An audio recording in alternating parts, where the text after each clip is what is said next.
मकर राशि एही मासरे आपणकर राशि और धन घर अधिपति शनि तृतीय घरे बक्री होई गोचर करिवे। आपणकु परिश्रम और चेष्टा अधिक करबाकु पड़िबो। साहस और पराक्रम बढ़िबो।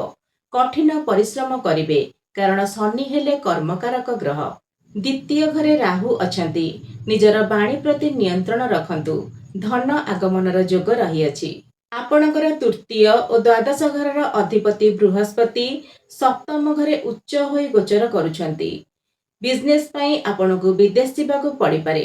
पार्टनरशिप बिजनेस करुथिले पार्टनर ठारू धोखा मिली पारे, सावधान रुहंतु। आपणकर पंचम और दशम घर अधिपति शुक्र भाग्य घरे नीच होई गोचर करिवे। शुक्रंक उपरे शनि और मंगलकर दृष्टि रहिबो। एही समय संतान मानकर उन्नति रे बाधा आसीबो। कर्म क्षेत्र रे आशा अनुसारे फल मिलिबो नाही। कर्म क्षेत्र रे सफलता विलंबरे मिलिबो।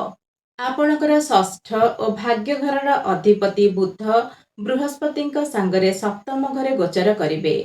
भाग्य रे उन्नति धीरे धीरे हेबो। व्यवसाय रे पितांकर सहयोग मिलिबो। वैवाहिक जीवन भल रहिबो। अष्टम घर अधिपति रवि अगस्त 17 पर अष्टम घरे केतुयुक्त होई गोचर करिवे। पैतृक संपत्ति मिलिबाकु थिले सेतिरे बाधा आसीबो। गुढ़ ज्ञान प्रति रुचि बढ़िबो। गवर्नमेंट जॉब करुथिले जॉब क्षेत्र रे सावधान रुहंतु। सीनियर बा बॉस ठारू कष्ट मिली पारे।